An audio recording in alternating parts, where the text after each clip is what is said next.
your home with BuildAid on Mix 93.8. Proudly brought to you by AfriSam. AfriSam, creating concrete possibilities. BuildAid. My name's Graham Alexander. We are going to be chatting to Daniel van der Merwe and Stephen Narsoo this evening. We're going to be talking urbanisation. These two gentlemen, they're not going to tell you this, I'm going to tell you, are very serious professionals in the built environment. Daniel, thanks for coming to chat to us. Thank you. Thank you for inviting. Daniel, a leading architect, works with cement company PPC. Daniel, you're probably the concrete guru. And I know you're not going to say it, so I'll just say it. And you've been on the show before talking about concrete. Yes. Stephen, author of The City of Joburg 2040. Thanks for coming to chat to us. Thanks. Stephen, tell us a little bit about that document.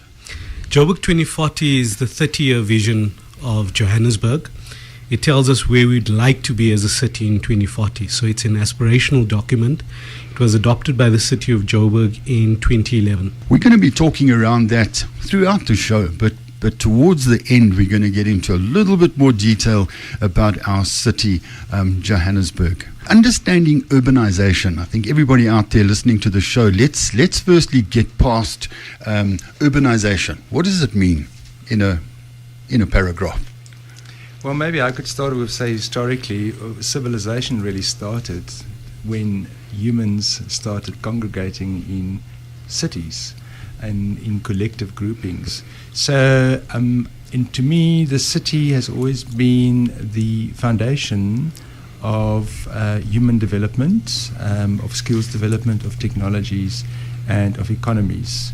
So really, if we look at the future and where we're going, the difference between the past and the present and the future is essentially the scale of urbanization, which is fundamentally the movement of people from rural to urban areas. We know that by 2050, there'll be 6.5 billion people across the globe, and all of them will be living in cities. So this is a massive force taking place in the world. In 2007, we reached this incredible tipping point where for the first time in human history, more than 50% of everyone on the planet were living in cities. So urbanization has become our kind of fundamental way of living and being in the world. Stephen, I guess urbanization could be a good thing. It could also be a bad thing if it's not planned correctly. For the first time in human history, we have so many billions of people in cities. The good part is that it generates a hell of a lot of creativity and innovation. There's something about people being together in one space that drives this kind of engine of innovation. The bad thing is that we don't know how to effectively plan for so many people. With millions of people living in cities, how do we provide roads, infrastructure, housing, etc.? I heard somewhere in the news, and then you confirmed it earlier, Stephen, about how many people move into Johannesburg every day. Based on the projections, by 2020, Johannesburg's going to have 5.8 million people, up 1 million from 4.8 million currently. This is a massive amount of people and massive amount of growth in one city. So Johannesburg is urbanizing at a fairly fast rate. Our population growth is about 3% per annum. But again, we're not urbanizing as fast as the rest of Africa. So Joburg adds about 5 people to its population every hour. Lagos adds 42 people to its population every hour. So vastly different in terms of scale and population growth. So that's 1 million people over the next sort of 5 years or so. So the question is, where did they come from? Where were they? Some of them come from rural areas. Some of them come from the rest of Southern Africa. Some of them come from Africa. Some of them come from the rest of the world. What's interesting is that the urbanization is linked to people migrating. There's this massive movement of people from all over South Africa into Johannesburg because it's the economic heartland of the country. So people naturally are migrating to the city of Johannesburg. A colleague of mine told me the other day that poor people don't migrate to poor areas. So I guess that's true with Johannesburg. Yeah. Daniel, obviously it's multicultural, multi-language and so on. We're using Johannesburg as our example. planning the future and urbanization, what do architects take into account when it comes to cultures, religions? Yes, I think the beauty of this idea of cultural diversity, the cosmopolitan vibe, as we call it, is that it allows for many different potential spatial expressions, for diversity or spatial qualities, for creating spaces that can accommodate these different cultural practices, that can accommodate the collaborative, the communal, the interaction, the public interface between communities, and the way that we can create different identities for different communities, or communities within communities rather. And I think that is very exciting, because to me that's the strength of cities, and I include Johannesburg. All global cities are extraordinarily diverse. I think in Johannesburg, the latest statistic I heard, there was something like more like over 100 different kind of nationalities. Now it means that you've got every kind of cultural interpretation that you can think of playing a role and adding to the diversity and the layering of the city's cultural expressions, the city's cultural activities, even just the food. I mean, you go to Johannesburg, you can eat any food type whenever you feel like it. Yeah. I guess in Joburg there's already a kind of cultural footprint. Obviously there's one from the sad past of apartheid, but if you just look through the northern suburbs, Jewish people tend to live in an area because they're closer to the shul. Muslim people near the mosque, so on. I think most of the Portuguese people lived in the south. I have no idea why. Maybe there was a football club there. But I guess in Joburg we've already got a sort of zoned, if you like. To me, Johannesburg is so exciting because, and I'm not putting Cape Town down, but it is definitely the most culturally integrated. If I think of my own street, my neighbor on the left is a young IT Muslim guy, my neighbor on the right is an old Jewish retired guy, and across the road is a young black professional couple. So I mean, and hello, this is an amazing, in one little microcosm of what Johannesburg is really all about. Joburg's really exciting. Let's see what Kay's got for us. Okay, we've got Dean, Sean, Mike and Raymond have got it right. We're looking for a place where people congregate. It's one of the oldest jewel spots in Joburg, opened in 1929. And here's a fact about it. It's got an ancient scarred bar, which is now more than 100 years old and was rescued from the demolition of the Ferreira's Town Hotel. This is a great pub. I'm sure you've all been there. If you know which one we're talking about, send us an SMS on 41348. My name's Graham Alexander. I'm chatting to Daniel van der Merwe and Stephen Narsoo, talking about urbanization.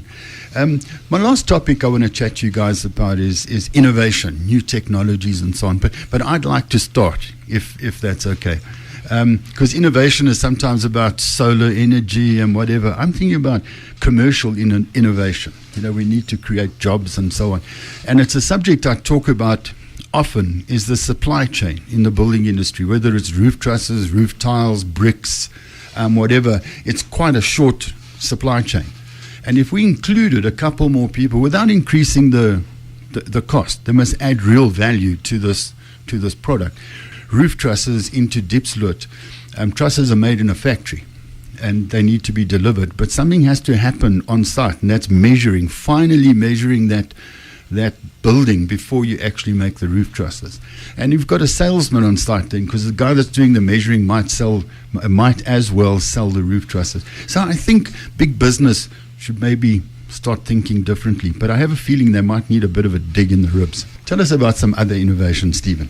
I think you raise an interesting point around how we innovate and under what circumstances we innovate. I think there's a lot of innovation already happening in Africa, in Johannesburg, in the rest of our cities. And the question is, how do we understand that and how do we support that innovation? Within the building industry, we know that we'll look at informal settlements, for example, and see a shack that's built out of 2,000 Rand of materials. It's easy to look at that shack and look at that and say it's low innovation or needs to be formalized or graded into bricks and mortar. But if we understand innovation as a basic idea around problem solving and how to create new opportunities to invent new things, then how are we working with innovation from the bottom up? And how does what's happening already in our cities in the built environment allow us to understand innovation in a completely different way, which the African context demands of us as city planners and architects and people in the built environment. Because of the context that's so fundamentally different, we need to begin to start thinking of innovation in a different way. And that means we need to diversify our supply chains across manufacturing, across all sort of sectors within not just the built environment, but all sectors in the city. So how we do innovation, how we approach it, how we think about it is fundamentally an act of innovation in our African cities in any way, and we need to start reconsidering that.